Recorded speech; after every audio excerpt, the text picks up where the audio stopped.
Avid academy द्वारा प्रस्तुत दूसरे क्लास में आपका स्वागत है। इसमें हम लोग प्रेजेंट टेंस के बारे में थोड़ा और विस्तार रूप से जानेंगे कि प्रेजेंट टेंस में किसी भी बात को किस तरह से व्यक्त किया जाता है। तो आइए देखते हैं कि पहले लेसन का कंटेंट क्या है। इसमें पहला हम देखेंगे कि एपोस्ट्रोफ का यूज़ कैसे किया जाता है, एपोस्ट्रोफी एस का इस्तेमाल कैसे किया जाता है। दूसरा हियर, देयर एंड इन या ऑन का इस्तेमाल कैसे किया जाता है। फिर these, those, they, our, your, there, इनका इस्तेमाल एक वाक्य में किस तरह से होगा। विशेषण का, एडजेक्टिव्स का इस्तेमाल कैसे किया जाता है ये देखेंगे। उसके बाद फिर प्रश्न कैसे पूछे जाते हैं इंग्लिश में वो देखेंगे। नेगेटिव सेंटेंसेस में जो ऑक्सिलरी वर्ब है उनका सिंटैक्स कैसे होता है उसके ऊपर ध्यान देंगे। एक सेंटेंस में प्रीपोजिशन का क्या स्थान होता है, प्रीपोजिशन को कैसे इस्तेमाल करते हैं वो देखेंगे। फिर प्रेजेंट टेंस के कुछ एग्जांपल्स और लास्ट में समरी, क्वेश्चन आंसर्स और असाइनमेंट पीडीएफ के रूप में मौजूद होंगे, जिसे आप साइट पे जाके डाउनलोड कर सकते हैं और प्रैक्टिस के माध्यम से अपनी इंग्लिश की पकड़ को और मजबूत बना सकते हैं। तो आइए देखें कि एपोस्ट्रोफी एस का इस्तेमाल कैसे किया जाएगा। यह है हमारा रमेश। अब रमेश ने एक शर्ट पहना हुआ है, टी शर्ट पहना हुआ है। इसके बारे में अगर हम बताना चाहेंगे तो रमेशस शर्ट हो जाएगा। रमेशस का अर्थ होता है का। किसी भी शब्द के बाद अगर हम कॉमा दे करके एस लगा रहे हैं तो वो का, की इस बात को डिनोट करता है, अर्थात एपोस्ट्रोफी एस के बाद एक रिलेशन को एस्टेब्लिश किया जाता है उसके बाद आने वाले ऑब्जेक्ट से। तो अगर हम बोले कि दिस इज रमेश's शर्ट, इसका मतलब ये शर्ट रमेश का है। शी इज रमेश's मदर, मतलब कि ये रमेश की माँ है। दिनेश इज रमेश's सन, दिनेश रमेश का बेटा है। दैट इज रमेश's डॉग, ये रमेश का डॉग है। आई एम रमेश's फ्रेंड, मैं रमेश का दोस्त हूं। महेश इज रमेश's ब्रदर, महेश रमेश का भाई है। That is Ramesh's brother's cycle. अब इसमें देखिए हम लोग डबल एपोस्ट्रोफ का इस्तेमाल हुआ है। आमतौर पे किसी भी सेंटेंस में ऐसे वर्ड्स लगातार देखने को नहीं मिलेंगे, पर क्योंकि हम यहाँ पे सीख रहे हैं तो देखेंगे इसका मतलब हो जाएगा कि that is Ramesh's brother's cycle, ये रमेश के भाई का बाइसाइकिल है। रमेश का भाई का बाइसाइकिल है। एपोस्ट्रोफ का मतलब का। My school's name is DAV public school, ऐसा अगर हम कहें तो स्कूल, मेरे स्कूल का नाम डीएवी पब्लिक स्कूल है। यहाँ पे भी स्कूल के बाद हम एपोस्ट्रोफ एस लगाएंगे। एक तरीका और भी है कहने का कि the name of my school is DAV public school. अब इसमें जो पहले वाला तरीका है ये तरीका गलत है। किसी भी निर्जीव वस्तु के बाद एपोस्ट्रोफ एस का इस्तेमाल नहीं किया जाएगा रिलेशन बतलाने के लिए। केवल सजीव का, किसी भी वस्तु के साथ कोई रिलेशन को अगर इंडिकेट करना है, डिपिक्ट करना है, तभी हम एपोस्ट्रोफ एस का इस्तेमाल करेंगे। आगे देखते हैं। Use of here, there and in, on. इस इलस्ट्रेशन के माध्यम से हम देखेंगे कि इन वर्ड्स का इस्तेमाल कैसे किया जाता है। शी इज हियर, हियर का मतलब होता है यहां, तो शी इज हियर मतलब ये यहां है। आई एम हियर, मैं यहाँ हूँ। My brother is here and your sister is there. मेरा भाई यहाँ है और तुम्हारी बहन वहाँ। हेयर का मतलब यहाँ, देयर का मतलब वहाँ। My book is in my hand. मेरी पुस्तक मेरी हाथों में है। They are there. कोई अगर पर्सन किसी थर्ड पर्सन को रेफर कर रहा है तो हम लोग देखे थे कि थर्ड पर्सन का जो प्लूरल फॉर्म होता है वो दे होता है और दे के साथ जो ऑक्सिलियरी वर्ब लगता है वो आर लगता है, तो हो जाएगा दे आर देयर, मतलब कि वे वहाँ हैं। I left my bag in my school. In का मतलब में, तो I left my bag in my school का मतलब मैंने अपना बैग अपने स्कूल में छोड़ा है। The books are on the table. किताब टेबल के ऊपर हैं। ऑन का मतलब ऊपर। अब इन वर्ड्स को देखेंगे। These, those, this, that, our, your, there. इनका इस्तेमाल एक सेंटेंस में किस तरीका से किया जाएगा?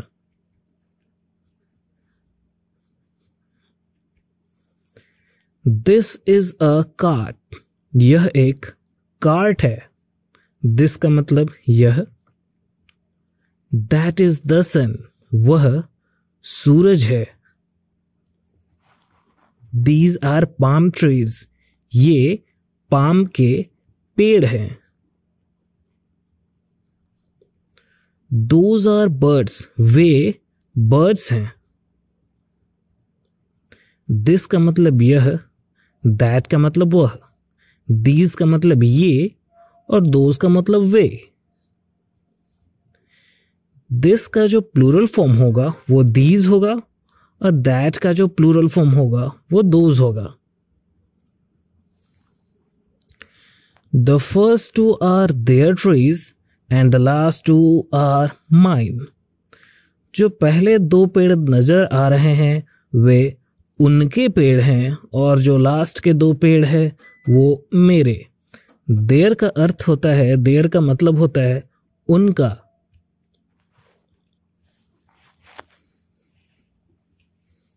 The name of our city is Ranchi. Our का मतलब होता है हमारा, तो हमारे शहर का नाम रांची है। इसका इंग्लिश का ट्रांसलेशन होगा the name of our city is Ranchi. अब प्रश्नवाचक रूप में अगर इसको देखेंगे तो ये हो जाएगा what is the name of your city. तुम्हारे शहर का नाम क्या है। इसमें हम लोग जानते हैं कि किसी भी सेंटेंस को अगर एक इंटरोगेटिव फॉर्म में लाना है तो जो उसका ऑक्सिलियरी वर्ब होगा उसी से उस सेंटेंस का इस्तेमाल किया जाएगा। क्वेश्चंस कैसे बनाते हैं ये हम लोग आगे इसी क्लास में देखेंगे। These are the nearby houses. These का मतलब ये घर पास के हैं।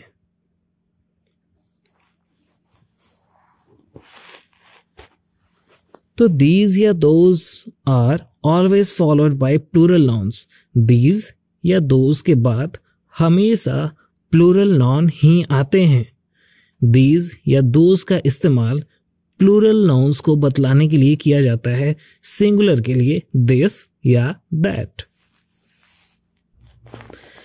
देयर एक पॉसेसिव प्रोनाउन है। पॉसेसिव का मतलब किसी भी चीज का किसी के पास होना। तो पॉसेसिव प्रोनाउन के रूप में अगर इसका इस्तेमाल करेंगे तो देयर कार इज रेड, अर्थात उनका कार लाल है। अगर इसे विशेषण के तौर पर इस्तेमाल करेंगे तो he is always there for me, वे मेरे लिए हमेशा तैयार रहता है। कुछ शब्द के अर्थ लिखने और समझने बोलने में अलग होते हैं क्योंकि उनका इस्तेमाल फ्रेज के रूप में होने लगता है।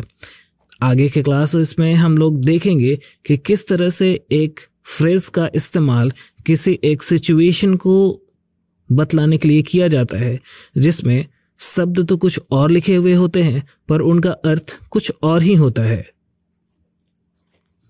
अगर एक नाउन के रूप में इस्तेमाल करें, नाउन अर्थात स्थान, तो देयर का अर्थ हो जाएगा स्थान, गेट अवे फ्रॉम देयर अर्थात वहां से हट जाओ। और अगर एडवर्ब के रूप में इस्तेमाल करेंगे तो स्टॉप राइट देयर मतलब रुको, लेकिन वहीं रुको। एडवर्ब हम लोगों ने देखा था कि जो वर्ब के बारे में बतलाए, एडवर्ब से हमें वर्ब का आइडिया मिलता था, जो वर्ब के बारे में कुछ और मतलब कुछ और अर्थ को बतलाए, जो वर्ब के मीनिंग में कुछ और मतलब ऐड करे, वो एडवर्ब था। अब यहाँ पे स्टॉप बोला जा रहा है। स्टॉप एक वर्ब है, स्टॉप का मतलब रुकना, एक क्रिया है।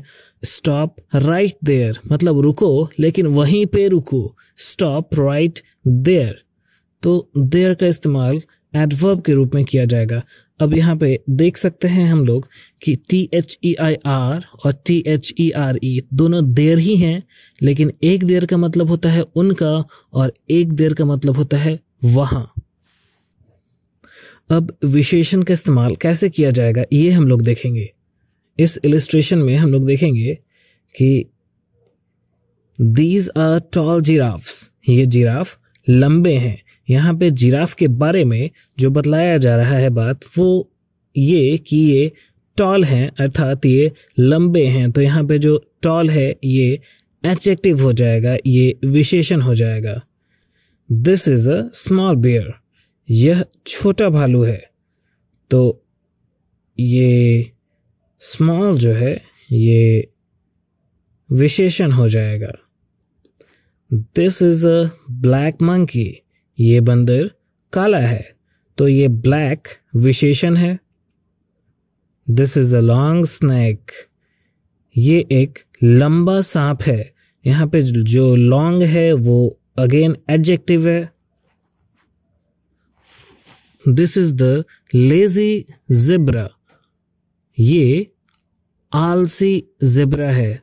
अब यहाँ पे हम लोगों ने द का इस्तेमाल क्यों किया था? द का इस्तेमाल करने से एक स्पेसिफिकेशन आता है, अर्थात हम लोग पहले से किसी एक ज़ेब्रा के बारे में जानते थे जो कि लेजी था। जैसे ही एक ज़ेब्रा हमारे सामने आता है और हम ये कहते हैं this is the lazy zebra, अर्थात ये वही आलसी ज़ेब्रा है, कोई और नहीं। आर्टिकल्स जब हम लोग पढ़ेंगे तो उस समय और ज़्यादा विस्तृत रूप से देखेंगे कि द का इस्तेमाल किस तरह से किया जाता है। दिस एलिफेंट इज फैट, यहाँ पे फैट एलिफेंट का विशेषता बतला रहा है, तो फैट एडजेक्टिव हो गया। इसी बात को हम ऐसा भी कह सकते हैं कि this is a fat elephant. This monkey is very active, अब यहाँ पे एक्टिव तो विशेषण है, यह बंदर बहुत ज़्यादा एक्टिव है। एक्टिव विशेषण हो गया, एडजेक्टिव हो गया। इसके साथ आगे अगर वेरी लगा हो तो वो वेरी भी एडजेक्टिव ही है।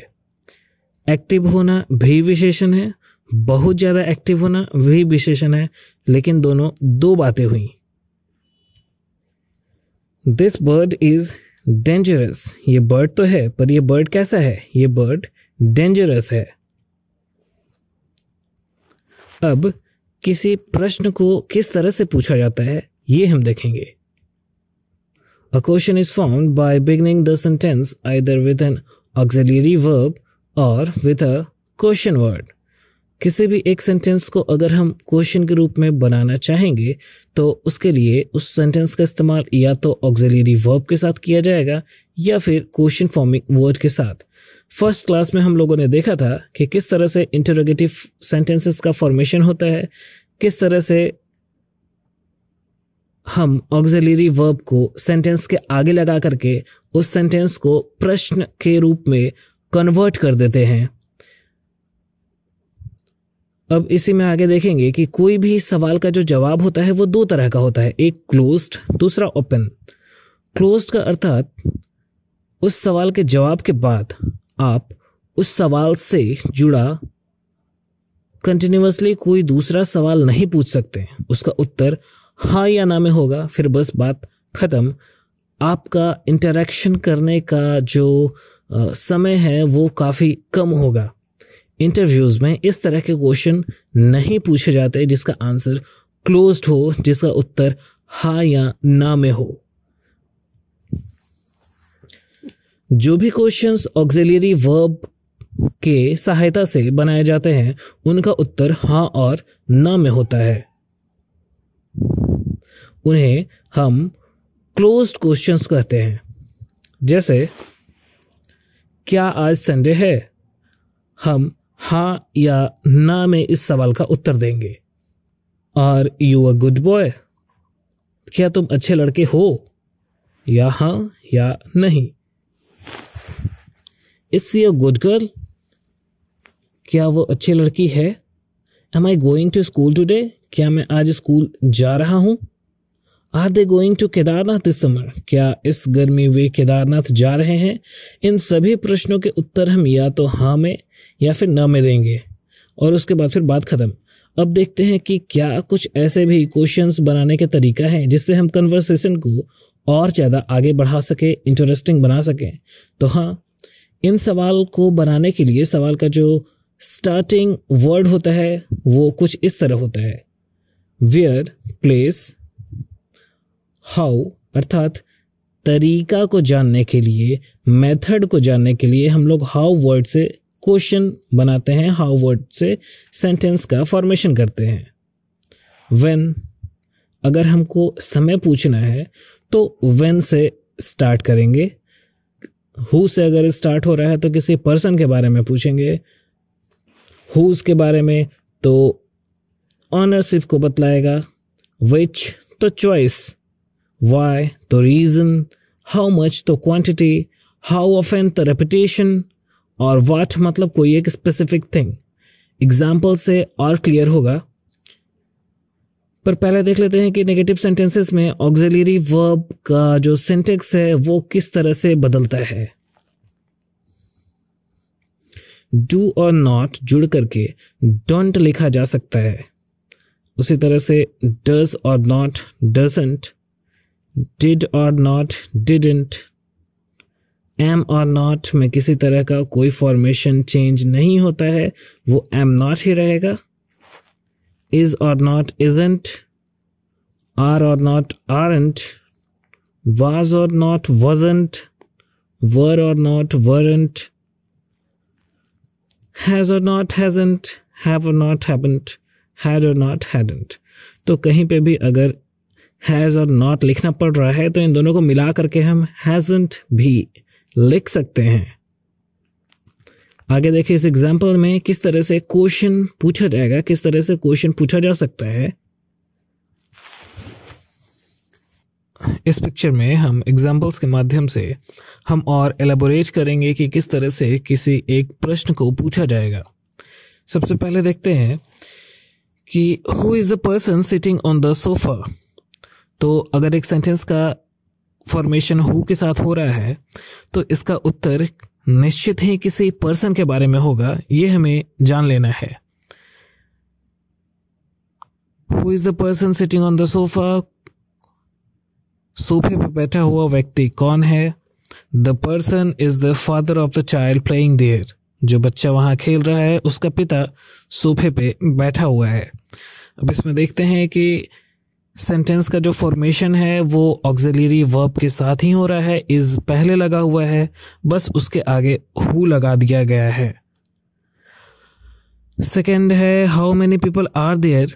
हाउ मेनी का जो क्वेश्चन फॉर्म होता है वो क्वांटिटी को दर्शाता है, वो क्वांटिटी के लिए होता है। तो इसका उत्तर है देयर आर 3 पीपल। देयर मतलब वहाँ 3 लोग हैं। When do they sleep? When का इस्तेमाल समय के लिए होता है, तो दे स्लीप अर्थात वे सोते हैं, simple present. They do sleep, वे सोते तो हैं। अगर हमें क्वेश्चन फॉर्मेशन अगर हमें इंटेरोगेटिव फॉर्म में लाना है तो पूछेंगे डू दे स्लीप, क्या वे सोते हैं। और अगर हम इसके आगे व्हेन लगा दे रहे हैं तो ये हो जाएगा व्हेन डू दे स्लीप, वे कब सोते हैं। दे स्लीप एट 10 o'clock, वे रात में 10 बजे सोते हैं। Where is the book, where का इस्तेमाल स्थान के लिए होता है, प्लेस के लिए होता है। इसका उत्तर है the book is on the table. Where से हमें प्रीपोजिशन से जुड़ा हुआ सेंटेंस मिलता है। The book is on the table, on का मतलब ऊपर, द बुक नाउन है, नाउन के बाद फिर इज ऑक्सिलरी वर्ब आया है, और ऑन द टेबल मतलब ऑन का मतलब ऊपर, द टेबल अगेन एक नाउन है, तो जो बुक है वो एक टेबल के ऊपर रखा हुआ है। व्हाट किसी भी एक स्पेसिफिक थिंग को, किसी भी एक स्पेसिफिक वस्तु को पूछने के लिए किया जाता है। तो what is the colour of the wall, दीवार का रंग क्या है। तो शॉर्टकट में इसका उत्तर केवल इतना बोल के दिया जा सकता है कि इट इज ब्लू। और इट इज को हम अलग अलग ना लिख करके इट्स भी बोल सकते हैं, इट्स भी लिख सकते हैं, इट्स ब्लू। अब अगला को इस सवाल के बाद उत्सुकता और बढ़ी और उसने पूछा कि why is the colour of the wall blue, दीवार का रंग ब्लू क्यों है। अब इसमें जो सेंटेंस है why is the colour of the wall blue, इसको हम थोड़ा और ध्यान से देखेंगे। अगर हमें ये बोलना है कि दीवार का रंग ब्लू है तो बोलेंगे the colour of the wall is blue. Question formation करना होगा, पूछना होगा कि क्या दीवार का रंग ब्लू है, तो इज को उठा करके सेंटेंस के आगे लगा देंगे और बोलेंगे is the colour of the wall blue. और अगर हमें फिर से कारण पूछना होगा तो इज के आगे वाई लगा देंगे और हो जाएगा why is the colour of the wall blue. तो इसका उत्तर है कि blue is the favourite colour of the lady sitting on the sofa. आगे देखें, how often do they go outside for a vacation in a year. They go outside, वे बाहर जाते हैं। They third person plural form, go मतलब बाहर जाना, गो मतलब जाना, आउटसाइड मतलब बाहर, तो दे गो आउटसाइड, यहां तक क्लियर है।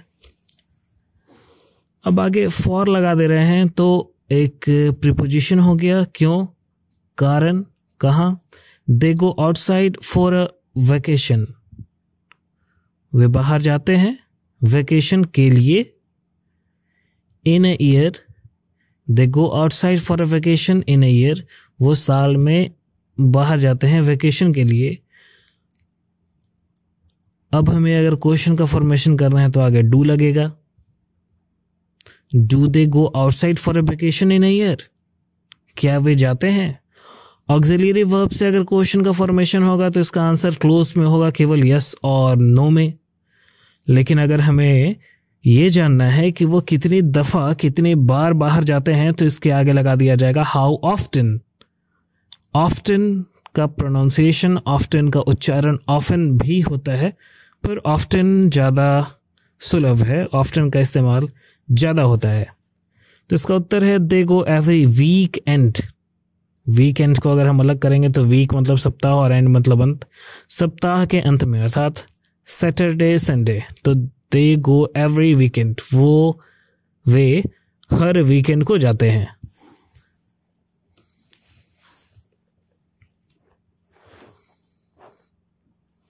Whose house is this? Whose का इस्तेमाल हम ऑनरशिप के लिए कहते हैं, यह जानने के लिए कि कौन मालिक है।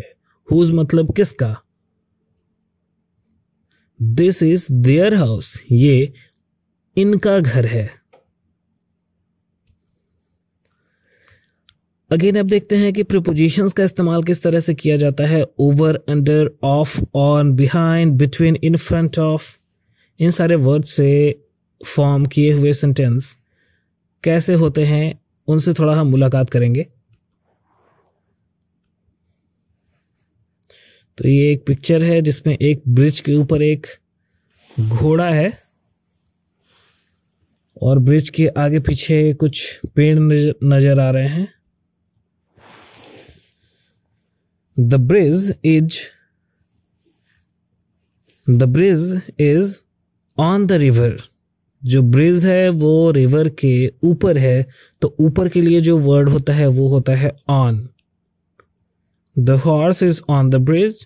अब जो घोड़ा है वो ब्रिज के ऊपर है, तो यहाँ हो जाएगा the horse is on the bridge। पहले नाउन आया, फिर ऑक्सिलरी वर्ब is, उसके बाद preposition. Two trees are behind the bridge। Two trees, दो पेड़, behind मतलब पीछे, किसके पीछे? ब्रिज के पीछे है। There is a tree in front of the horse। घोड़े के सामने एक पेड़ है, तो there is a tree in front of the horse। The river flows under the bridge। जो नदी है वो ब्रिज के नीचे से फ्लो करती है, बहती है। तो अंडर का मतलब हो गया नीचे। अंडर के जगह पर हम बीनेथ का भी इस्तेमाल कर सकते हैं। दूसरा एग्जाम्पल देखें, इसमें है कि the bench is between the lamp post. दो लैम्प पोस्ट नजर आ रहे हैं और उनके बीच में एक बेंच नजर आ रहा है, तो बेंच बिटवीन है, बिटवीन मतलब बीच में है, तो the bench is between the lamp posts. And the buildings are behind the park. एक पार्क नुमा कुछ नजर आ रहा है, उसके पीछे बिल्डिंग दिख रहा है, तो बिल्डिंग बिहाइंड है, पीछे है, किसके पीछे है? पार्क के पीछे है, तो पार्क अंत में आएगा। और जिसके बारे में बात हो रहा है, जो सब्जेक्ट है, उससे सेंटेंस का फॉर्मेशन होगा। ये जो पिक्चर नीचे किनारे में नजर आ रहा है, this picture is of your last birthday. तो ऑफ का इस्तेमाल भी हम किसी एक वस्तु का पोजीशन बतलाने के लिए करते हैं। This picture is of your last birthday. Of word से हमें ये पता चल जा रहा है कि ये पिक्चर कहाँ का है। अब हम प्रेजेंट टेंस का चारों फॉर्म में कुछ और ज्यादा एलेबोरेटेड एग्जाम्पल्स को देखेंगे। पहला सिंपल प्रेजेंट से।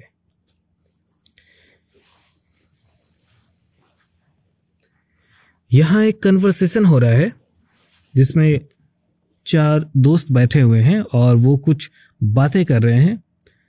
पहला ने कहा कि ही स्लीप। दूसरे ने पूछा don't you sleep too much. You sleep too much ठीक है, तुम ज्यादा सोचते हो। क्वेश्चन लगाना है तो do you sleep too much. अगर इसे ऐसे पूछना है कि क्या तुम ज्यादा नहीं सोते, तो ये हो जाएगा don't you sleep too much. Do के बाद नॉट लग जाएगा।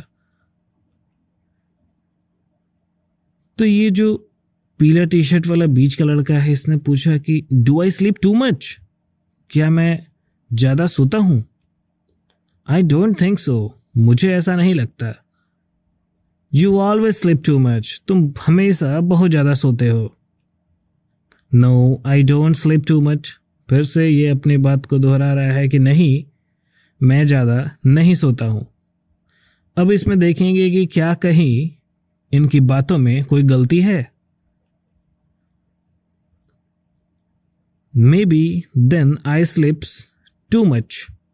लास्ट में लड़का ये एग्री करता है कि शायद मैं ज्यादा सो रहा हूं, मैं ज्यादा सोता हूं।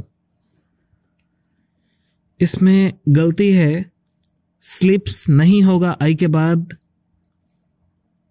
और यहां पे भी तो ही स्लीप नहीं, ही स्लीप्स होगा। जो पहले लड़की ने कहा था ही स्लीप, वहां पे ही स्लीप्स होगा। और यहां पे भी आई स्लीप्स के जगह पे आई स्लीप। ये हमारा फिर से रमेश आ गया। और अब कुछ चार लोग हैं जो इसके बारे में बात कर रहे हैं। What does Ramesh do? Ramesh क्या करता है? What do रमेश do क्यों नहीं हुआ? क्योंकि यहाँ पे रमेश जो है वो थर्ड पर्सन सिंगुलर होगा। थर्ड पर्सन सिंगुलर के साथ es लगता है। He goes to school, वो स्कूल जाता है। Does he not play anything? क्या वो कुछ खेलता नहीं? या फिर इसी बात को हम ऐसे भी बोल सकते हैं, Does not he play anything? तो एक ने बोला कि he is lazy, वो lazy है। He sits in the corner, वो एक कोने में बैठता है। कहाँ का कॉर्नर में? Of the class. He sits in the corner of the class and does some stupid things. वो क्लास के कोने में बैठता है और कुछ ऊट पटांग हरकतें करते रहता है। प्रेजेंट कंटिन्यूअस टेंस का एग्जांपल्स देखिए अब हम।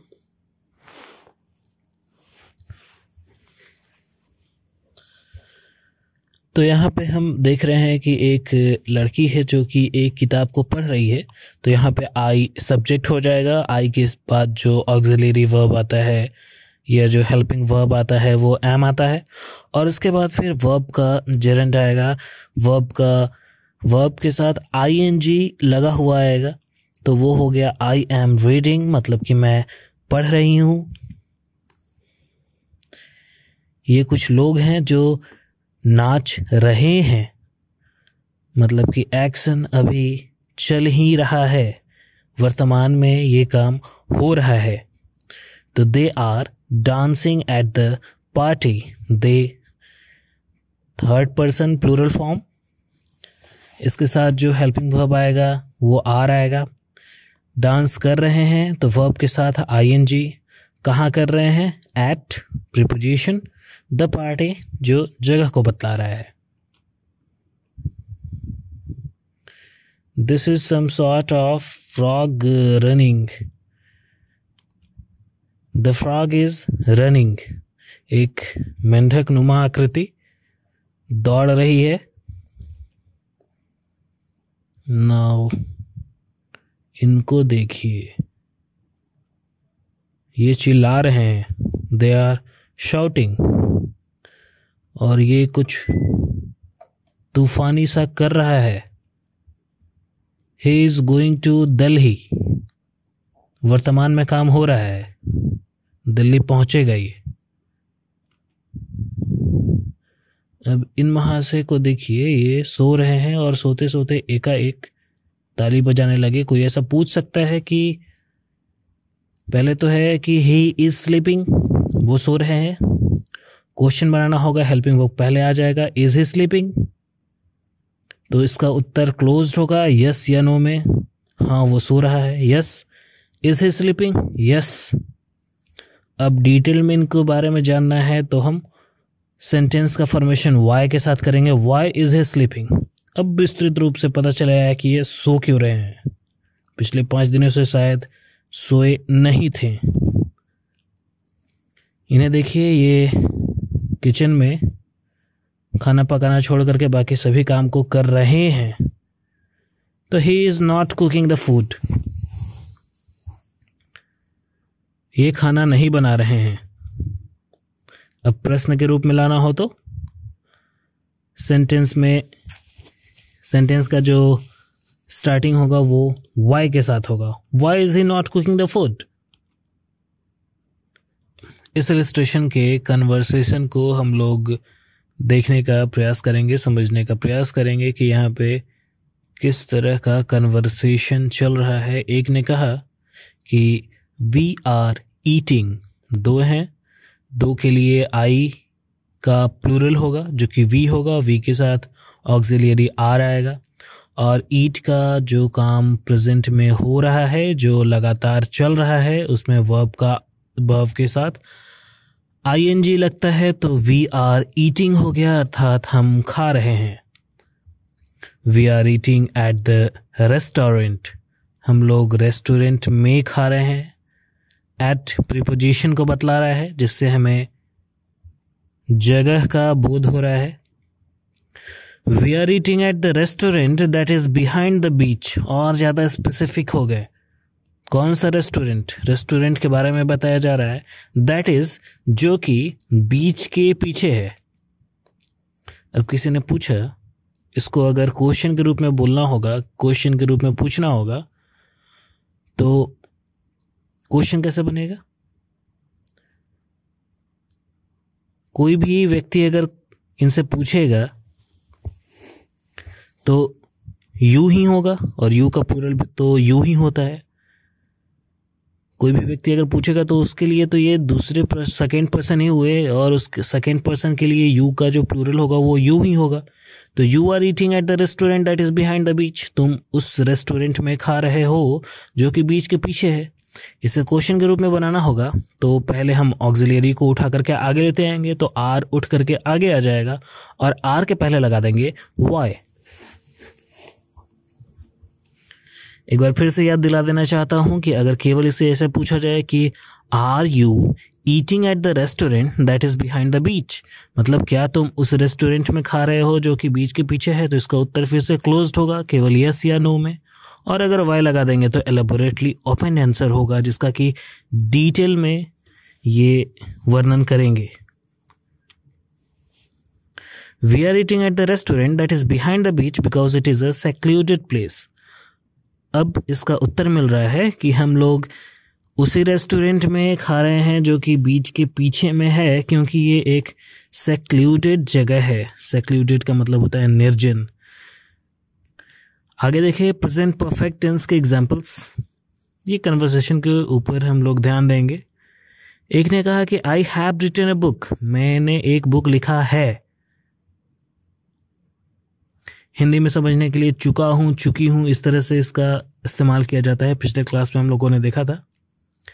इसने बोला कि I have heard about your book, मैंने तुम्हारी किताब के बारे में सुना है। शुद्ध ट्रांसलेशन बनाएंगे तो ऐसे कहेंगे कि मैं तुम्हारे बुक के बारे में सुन चुका हूं। Have you heard about her book, क्या तुम इस किताब के बारे में सुन चुकी हो? नो आई हैव नॉट, मैं नहीं सुन चुकी हूं। But Ramesh has already written plenty of books, Ramesh के साथ हैज नहीं हैव आया क्योंकि रमेश थर्ड पर्सन का सिंगुलर फॉर्म है जिसके साथ हैज ही आता है। बाकी सभी के साथ हैव आता है। I have, we have, you have, they have. What have I written, अब ये लड़का ब्लश कर रहा है। मैंने क्या लिखा?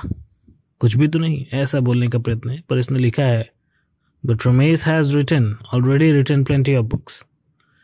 तो परफेक्ट में जो काम तुरंत अभी खत्म हुआ है, सूरज अस्त हो चुका है, मैं खेल चुका हूँ, I have played, the sun has set, he has written a book, इसने एक किताब लिख चुका है, इसने एक किताब लिखा है। दे हैव प्लेड, वे खेल चुके हैं। तो इन सब के लिए हम लोग प्रेजेंट परफेक्ट का इस्तेमाल करते हैं। एक और एग्जाम्पल परफेक्ट का ही, I have seen Ramesh's medical report, मैंने रमेश के मेडिकल रिपोर्ट को देखा है। हैव के साथ हमेशा वर्ब का थर्ड फॉर्म आएगा। सी सॉ सीन, ये याद करना होगा। आगे के जो क्लास आएंगे उसमें सबसे पहले काम हम यही करेंगे कि वर्ब के तीनों फॉर्म के चार्ट को डाउनलोड करके उसके पीडीएफ को किसी भी तरह से याद कर ले। दूसरा कोई विकल्प नहीं है बिना रट्टा लगाए हुए वर्ब के फॉर्म को इस्तेमाल करने का। तो हैव या हैज के बाद हमेशा वर्ब का थर्ड फॉर्म ही आता है। तो सी मतलब देखना, सॉ मतलब देखा गया, और सीन मतलब वर्ब का थर्ड फॉर्म। तो I have seen Ramesh's medical report, मैंने रमेश के मेडिकल रिपोर्ट को देखा है। Ramesh has seen me, Ramesh ने मुझे देखा है। You have return the money, तुमने पैसा रिटर्न कर दिया है, या तुम पैसे रिटर्न कर चुके हो, तुम पैसे लौटा चुके हो। तुम मैच जीत चुके हो, you have won the match. He has bought a new car, उसने एक नई गाड़ी खरीदी है, या वह एक नई कार खरीद चुका है। शी हैज गोन, वह जा चुकी है। हैज शी गॉन, इस बात को अगर प्रश्न के रूप में पूछा जाए कि क्या वह चली गई, तो जो हैज़ है उसी से सेंटेंस का फॉर्मेशन होगा, जो ऑक्सिलरी वर्ब है उसी से सेंटेंस का फॉर्मेशन होगा। तो हैज शी गॉन मतलब क्या वो चली गई। अब हैज शी गॉन का जो उत्तर होता है वो अगेन क्लोज्ड होता है क्योंकि ऑक्सिलरी वर्ब से स्टार्ट है, यस या नो। हैज शी गॉन, क्या वो चली गई, हाँ वो चली गई, yes. Where has she gone, कहाँ गई वो। तो अब वेयर से शुरुआत होने वाला सेंटेंस का जो उत्तर आएगा वो एक प्लेस के रूप में आएगा। तो इस वेयर हैज शी गॉन का उत्तर कोई एक जगह होगा। अब ये मैडम हैं काफ़ी happy. The teacher has solve the sum, शिक्षक ने सवाल को हल कर दिया है। ये चिंतित हुई कि but how has the teacher solve the sum, teacher ने सवाल को सॉल्व किया कैसे। तो ये ऐसे बातें जो अभी तुरंत हाल ही में ख़त्म हो चुकी हैं उसके लिए हम लोग प्रेजेंट परफेक्ट का इस्तेमाल करते हैं। आगे देखिए प्रेजेंट परफेक्ट कंटिन्यूअस टेंस, ऐसे काम जो कि पहले से चले आ रहे हैं, कुछ देर पहले शुरुआत हुई थी उन कार्यों की और अभी भी वर्तमान में वो कार्य हो रहे हैं, तो वो प्रेजेंट परफेक्ट कंटिन्यूअस टेंस के अंदर आएंगे। यहाँ एक बच्चे से बूढ़े के बीच की जो भी अवस्था है उसे दर्शाया गया है। इसमें एवोल्यूशन हो रहा है, इसमें लोगों का विस्तार हो रहा है। तो we have been evolving since our birth, हम अपने जन्म काल से ही इवॉल्व हो रहे हैं, अर्थात बढ़ रहे हैं, विकास कर रहे हैं। तो we have been evolving since our birth. अब प्रेजेंट परफेक्ट में हम लोगों ने देखा था हैज़ या हैव के साथ बीन लगता है और उसके बाद एक समय आता है। प्रेजेंट परफेक्ट में हम लोग वर्तमान में जो कुछ भी घटित हो रहा है उसे कब से घटित हो रहा है के साथ जोड़ते हैं। तो वी हैव बीन इवॉल्विंग, हम लोग इवॉल्व तो कर रहे हैं, अब इसे समय के साथ जोड़ेंगे कि कब से इवॉल्व हो रहे हैं। तो सिंस आवर बर्थ, तो अपने जन्म से ही इवॉल्व हो रहे हैं। She has been reading for 2 hours, ये 2 घंटे से पढ़ रही है।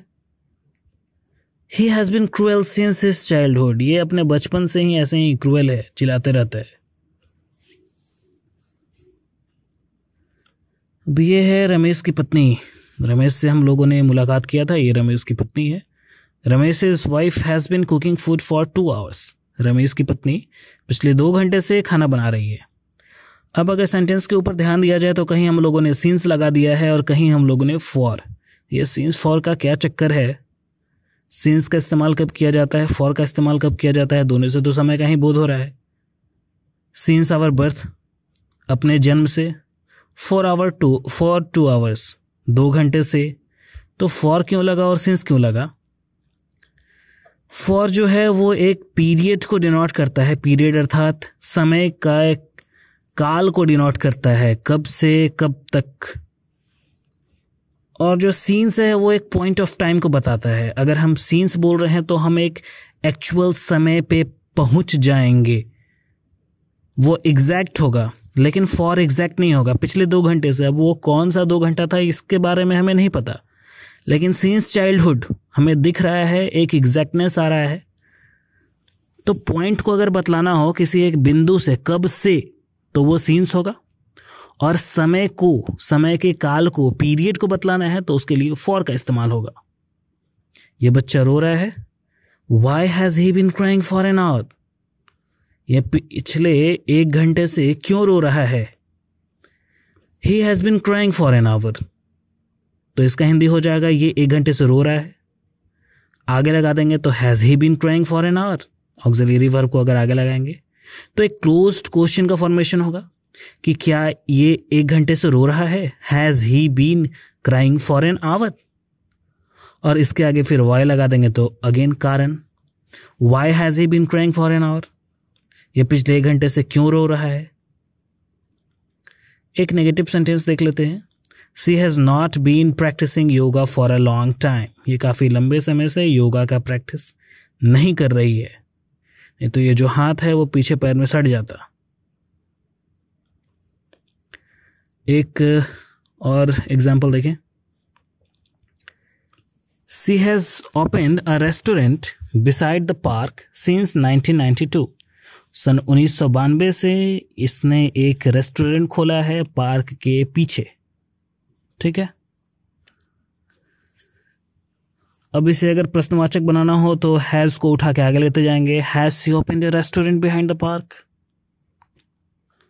अब अगर समय को हमें जानना है कि कब से, तो इसके आगे लगा देंगे सीन्स व्हेन कब, when has she opened a restaurant beside the park.